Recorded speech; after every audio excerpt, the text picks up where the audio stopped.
જીવ જીવ છે, આ ટેક્સ પે કરે છે એનો જીવ જીવ નથી. વીઆઈપી માટે જે સર્વિસ છે એ આ લોકો માટે કેમ નથી? મારા ઘરનો સ્તંભ વયો ગયો છે, હવે તમે મને પાછો આપો. આ છોકરાઓનું શું, આનું ભવિષ્ય શું? નહીં, મને ન્યાય જોઈએ. ये दर्द है सूरत के शैलेश भाई कलथिया की पत्नी का। 22 अप्रैल को पहलगाम में हुए आतंकी हमले में शैलेश भाई की भी मौत हुई। गुरुवार को जब उनके अंतिम संस्कार के दौरान परिवार को सांत्वना देने केंद्रीय मंत्री CR पाटिल पहुंचे तो शैलेश भाई की पत्नी शीतल बेन का सब्र टूट गया। કોઈ ફેસિલિટી નહીં, કોઈ આર્મી નહીં, કોઈ પોલીસ નહીં.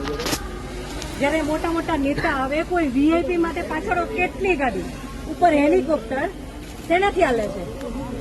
ટેક્સ પે કરે છે એના ઉપર જ ને. વીઆઈપી માટે જે સર્વિસ છે એ આ લોકો માટે કેમ નથી?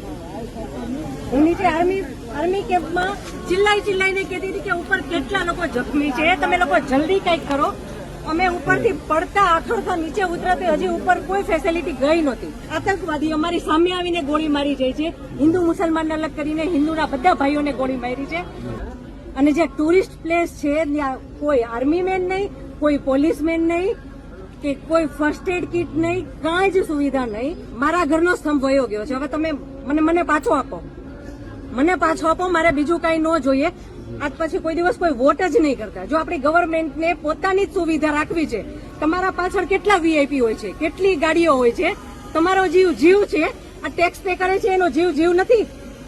આ છોકરાઓનું શું, આનું ભવિષ્ય શું?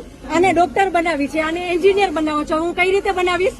નહીં, મને ન્યાય જોઈએ. મારા છોકરાનું ફ્યુચર ખરાબ ન થવું જોઈએ.